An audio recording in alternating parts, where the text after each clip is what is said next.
I'm lucky enough to get my hands on this thermal monocular by Hikmicro, which is the LRF Series 2.0 Condor. The reason we got this bad boy is there's an endangered species on our property, which is Nocturnal, and we want to be able to see them before they see us. But before we get to that, let's do a quick unboxing. Let's jump to it. Opening the box, you have the QR code to download the accompanying app, which I suggest you do download. If you have an iPad, that's even better, so other people can see the live view of what you're seeing on a bigger screen rather than a smaller screen like a phone. In this pouch is a warranty reminder and the guide. This guide seems to be the same for all LRF 2.0 series. The one we're looking at here is the SQ35L 2.0, the 35 standing for 35mm. There is also a 50mm variation. We're using this for strictly observation and conservation of Australian wildlife, so the 35 will do nicely. Here's a piece of paper with a bit of info of the charger too.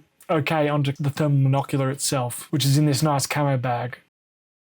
Before we have a closer look, let's see what accessories we have here. A USB-C charging cable, 3.59 volt, 5.5 amp hour batteries, which are 21700s. These are the same size I found in the Tesla Model 3 when it was first produced. Little fun fact. We also have a charger. The monocular only needs one battery, so you'll always have a backup. This can be charged via the charger or in the device as well. It can be up to 6.5 continuous use in ideal situations with a battery swap.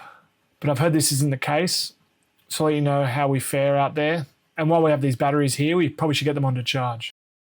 The only things we have left in the box are the microfiber cloth, the neck strap, and the bag strap. Okay, I won't make you wait any longer. Here it is, the Condor SQ35L 2.0. Better keep that lens cap on, don't want to get dirty. Let's first look at the top interface. Let's start from the bottom, the diopter adjustment ring. This adjusts the focus of the monocular. Not the focus of what you're seeing, but the focus between the screen and your eye. So anyone who's near or far-sighted can adjust this accordingly to see the internal screen better. Focus knob does what it says, adjust the focus so you can get a clear view of what you're looking at with the device. Down key. Press this to switch to digital zoom or hold for FFC, which is flat field correction. You can also toggle down through the menus when the menus are up. Mode button, I'd probably call this the menu button. Press to switch between the palettes. Hold to enter the menu, and in menu mode, press to confirm parameters and then hold to save and exit. Up key, press to turn on the laser ranging, double press to turn off the laser ranging. Should have read this before taking the device out for a spin. Hold to start and stop recording. Also when you're in menu mode, you can use this to move up. And of course the on-off button, don't need to explain that one to you. This strap needs to be loosened to fit my club hands, and we need to move this strap to the other side as me and my old man are both left-handed. It's good that it has fastening areas on both sides, and the hand and neck straps can be swapped to suit your dominant hand or eye, which is great for an outdoor piece of kit, and this is where the battery goes when it's charged.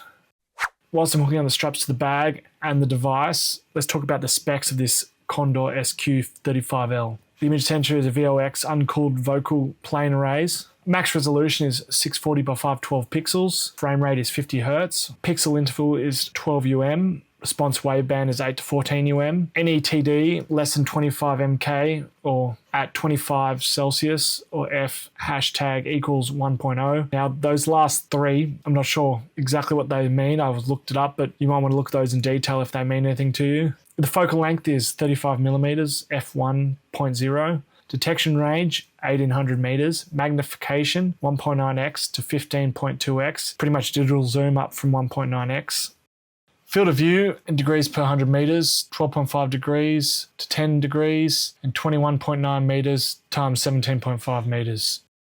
Onboard storage 64 gigs, USB-C port for data access and charging, tripod mount which is 1/4 inch 20, which is photography standard, and it's IP67 water resistant, which is dust proof and immersion up to 1 meter for 30 minutes. Now when you're putting the battery in, make sure you put the positive side in first.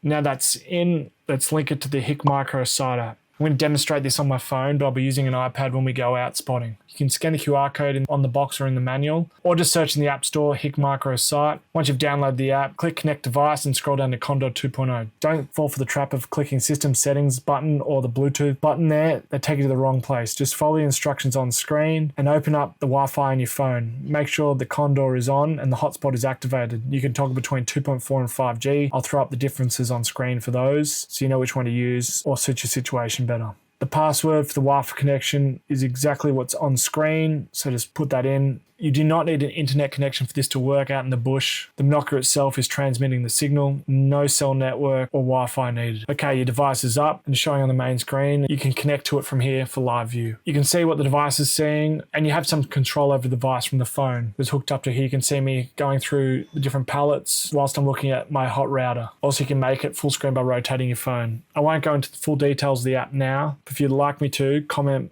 below and I might make a future video just on the app itself. Alright, enough of this. Let's get down south to the edge of Talaganda National Park and see if we can spot some endangered species. There are many native Australian animals on this property, some that you don't even need a thermal monocular to spot.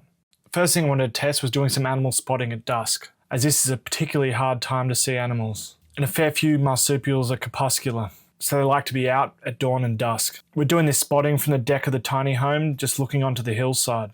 If you want to play a little game, pause the video now and count how many wallabies you can see in this shot.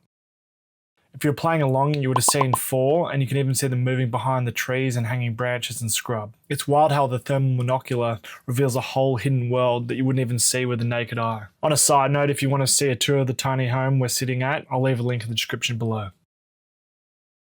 Dad, my uncle and I waited until it got dark so we could head out in search of some more elusive marsupials. So this meant we headed further into the property where there's much older growth forest, areas that have never been logged, even back when this was part of the state forest. That's incredibly fortunate because the endangered species we're looking for is the greater glider, which is the largest of the gliders, and they rely on big hollows high up in the canopy, and it takes these eucalypt trees well over 100 years to form these hollows suitable for them to live in. They're basically flying koalas. Blows my mind, more people don't know about them. Thankfully, we're able to spot quite a few. It definitely helps that Dad has identified a few known den trees, which makes the search a fair bit easier. The best part about using thermal imaging to spot animals like this is you don't need to shine a spotlight at them and startle them. You can just watch them without blinding with the torch, and having the iPad helps more than one person enjoy what's going on. Having the monocular on a tripod is a must when doing long-term viewing. When zooming in, there's a fair bit of handshake, and it's very noticeable, especially for the operator of the iPad. And when you go past 1.9x zoom, you start to lose a bit of fidelity. It is handy to still be able to identify animals when zooming. You're just not getting as a high quality image.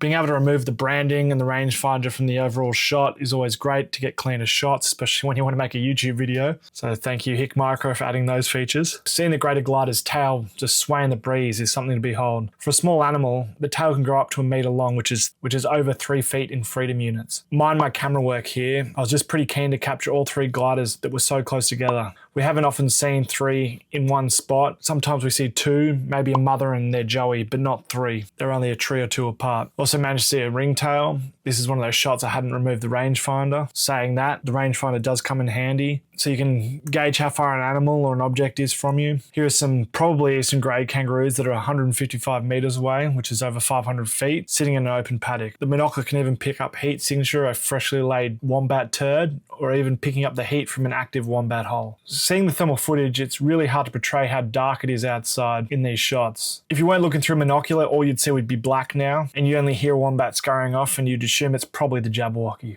Here's a shot of a ridgeline, and the animals just light up like Christmas lights. One thing I find amazing is how much heat rocks hold, or even trees giving off a fair amount of heat themselves. And it was 0 or even slightly below 0 degrees Celsius when we went out. Out of all the palettes you can view through, I find the easiest to spot animals on is Black Hot. I just like the contrast there, but Fusion, aka Predator Mode, looks pretty cool with a vibrant picture. So each their own there. I tell you what, it'd be hard to sneak up on someone if they had one of these monoculars in their possession. Well, I hope you enjoyed some interesting thermal shots of some Australian fauna. And I know I haven't gone into too much depth with the device, but if you have any more questions you want answered, just drop them in the comments below and I'll do my best to answer them. Even make a future video going into some more depth features of the machine if people are interested. And if you enjoy this video, consider subscribing and help me hit my goal of 1,000 subs by June 2026. Plenty more content to come in the future. Anyway, I'll see you on the next one.